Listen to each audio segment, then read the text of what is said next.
Hey guys, welcome to Connor Burton Training, and today's lecture or overview guide, study guide, CSCS study guide is for muscle structure, the macro and micro. So macro and micro.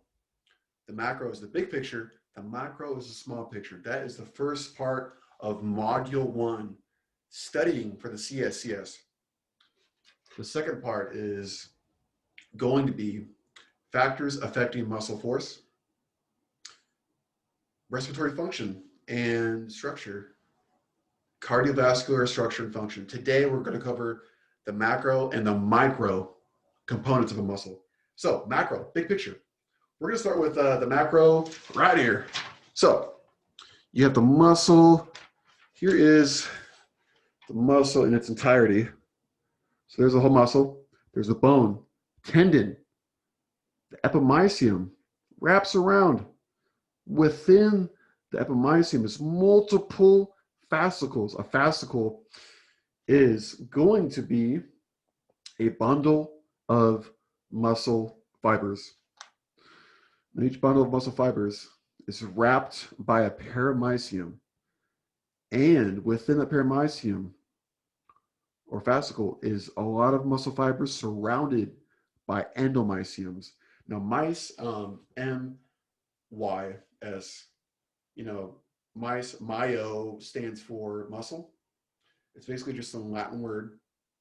And remember that sarco, so anything myo and sarco means muscle, okay? And then if you look a little closer, you have those little purple things. Those are the nuclei, the order vessels of each muscle fiber that carries information, telling it where to go. All right, so there's the muscle fiber surrounded by the endomysium. More muscle fibers make up a fascicle surrounded by the perimysium. More fascicles make an entire muscle, and that's wrapped around by the epimysium. Epimysium, what I say is ep, wrap, per, end, ound, wrap around, whatever. Now let's go on to the next part. So the next part, we're going to go a little more into detail. Now let's kind of study what we got here. So with this chapter, we're going to be going over the micro and the macro. So the macro here, we just talked about the connective tissue, which is talking about the bone that attaches to a tendon, and that attaches to the entire sheath or the connective tissue, the epimysium that surrounds each muscle. Within that muscle is the perimysium. The perimysium is full of fascicles. Within each fascicle is the endomysium, the end of it. The end is the very small part that surrounds each muscle fiber. Now let's go into detail on the next page. We're going to start with the sarcoplasm, and I have a picture of that. The picture of that is somewhere in this abyss of drawings. But don't worry, it's close. Aha. All right. Check it out. The sarcoplasmic reticulum, before I show you, or as I show you, I'm going to describe it to you. So sarco, again, means muscle, plasm. So plasm is just an area of plasma, which is like fluid, which contains contractile components that make it contract. You need your glycogen. That's your broken down carbohydrate source that makes the muscle go, gives it energy. And speaking of energy, mitochondria, that's the small molecule of energy. And then you have fat particles, enzymes, proteins. Those are very important. So here's a muscle fascicle broken down. Let's see, where's a good picture? Now right there, you can see each pink circle is a muscle fiber. Okay, that's a whole fascicle. And then that yellow part, those tubes, that's a sarcoplasmic reticulum feeding the nutrients, where they have, if you go a little more micro, more small picture, more into depth. In that area, you have, you know, the neuromuscular junction where it gives, you know, the muscles take in potassium, sodium, calcium, and all that. Now, let's go a little more into depth. So right here in the middle, this is a side view of a long muscle. You have your thick filament, thick myosin, thick myosin. On the outside, you have your thin filament, thin actin, thin actin. And then there's a little line there. There's a line, there's a line.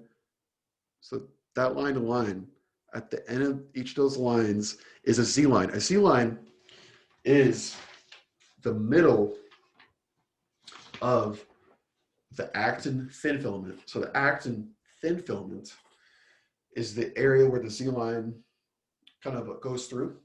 Now from Z line to Z line, as you see on this image, from Z line to Z line is the entire sarcomere. So sarcomere, again, sarco means muscle. Sarcomere means contractile unit. That's the basic contractile unit of a muscle. So check that out. Now we have, let's see here. There's a zone of overlap, so that means the muscle is contracting. It isn't always like that, but right here it is. And then let's go a little deeper into detail. We are going down to the depths of the microbiology of the muscle. All right, a couple factoids about the thin filament. So, thin filament, we have, they contain troponin and tropomyosin, okay? They are anchored to the Z lines. Again, the Z line is right there. Right there, that kind of zaggy thing, hence the word Z. They contain actin, troponin, tropomyosin, the myosin filaments, which are those blue bands right in the middle, the blue bands, which are the entirety of the middle portion of the sarcomere. Now, if you consider the entire area of the middle of the myosin filaments, that would be what's called the A band, also called the dark band. So a good kind of memoric, or not memoric, mnemonic device, I guess, if you will. So you have your dark band, the A band, just put a capital A in dark. You have your light band. So the light band, which is light in color, as you can see here on the outside, is your thin filament. So I band, think about thin, and then there's an I in light. So it's light, I in light, I band. Here's the myosin, so myosin thick filament. And then as far as the band goes, it's dark, so it's A for dark, so D capital A, RK. And then if you consider the different zones, what we see here, the zone of overlap is called the zone of overlap. I just said it. And the middle of the sarcomere, this is pretty funny. Only to me though. The little part where it's only the entire thick filament. So you see the edge of the thin filament, the light band? We're not counting that. We're counting the middle with just the entire thick myosin filament. That's called the H zone. All right. And they contract towards one another. Let's dig up some more details on the myosin filament, the thick filament, myosin.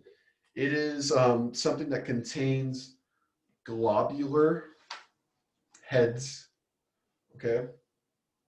So we're gonna look at these things. The globular head you see is that guy right there, the globular head. Globular or globular, whatever globe, think about Earth, kind of just goes around. It contains cross bridges. It is anchored to the M bridge, which is at the center of the H zone. So remember, the H zone is just a little portion of where, see that line? That is your M bridge or M line. M stands for myosin center, right there. Now let's check it out. So myosin thick filament, on to the next page. Again, to review, the contractile unit, the basic contractile unit of a muscle is a sarcomere, okay?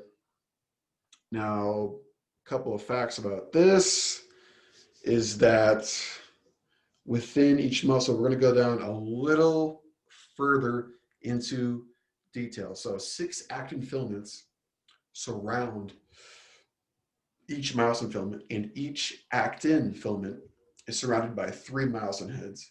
What does that mean? There's just a lot. There's about twice as many actin filaments, and that's the cool part about muscle. There's millions of these little fibers. Now let's go into the next part. Let's talk about the motor units. The motor units are what give the nerve impulse to all of the muscle fibers that they innervate. So innervate means connect to. Let's check it out here. Okay, I have a diagram. So let's see. So there is a motor unit. Now remember, with this, how's the lighting? You have your axon. You have your neuromuscular junction, which is where it attaches to the muscle, okay? And that's where the nerve impulse comes. And then at the neural, so nerve, muscular, we know what that means. It means muscle. Junction, just an area over there at the junction, that's the area where the electrical impulse comes. It stimulates that area to release fluids from the plasma or whatever you have. And there's sodium, potassium, calcium that starts the muscle contraction, which will contract the sarcomere, the contractile unit. And then you have a couple things to know is you have the node of Ranvier, which is just that is a section of the motor unit. Okay. Now let's kind of review. And then we have muscle forces coming up next. So that's going to wrap up macro and micro structure and function of muscles. Okay. So if you have any questions, if you have anything that you want me to go over again or that you think I missed, let me know in the comments below. Subscribe, like the video. I appreciate you watching, and let's learn together. And the more videos I pump out, the more better they will be each video. We keep on getting better, okay? So thanks for watching, and I'm out. Bye.